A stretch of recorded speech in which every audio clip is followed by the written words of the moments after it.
The arrival of Imperial allies in the Great War was a devastating blow from which the Republic never fully recovered. This was the second step in the Sith Emperor's master plan.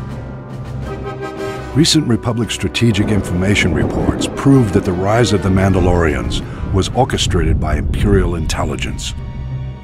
We know extremely little about this shadowy organization, but Imperial intelligence operatives are clearly just as deadly as their Sith superiors. The galaxy's criminal networks wavered endlessly during the Great War, debating whether to back the Republic or the Empire. Although the Hutt cartels resented the Sith Emperor for not including them in his pre-war conspiracy, Imperial intelligence somehow blocked the Republic's efforts to win the Hutt's support. Scattered around the galaxy, Mandalorian mercenaries and bounty hunters faced the same choice as the Hutts. Some signed on with the Empire, but most remained independent. Imperial diplomats made repeated attempts to recruit the galaxy's most infamous bounty hunters, but were turned down every time. The Empire shifted its tactics. Mandalorian mercenaries and bounty hunters often fought as gladiators for money and glory, a mark of honor in the Mandalorian culture. Imperial agents used this to their advantage, infiltrating the most prominent gladiatorial arenas in the galaxy, as managers and sponsors, and even in some cases as gladiators themselves. The Imperial agents singled out a proud young gladiator to be their pawn.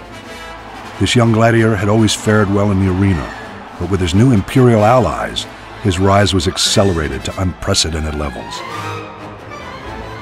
Rigging arena fights is not unheard of, but Imperial agents brazenly sabotaged the entire system by drugging their champion's competition. None could stand against him.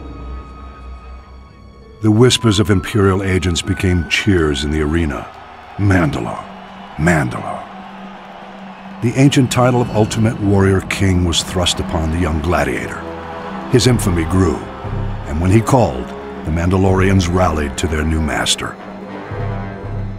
The new Mandalore secretly served masters of his own, however.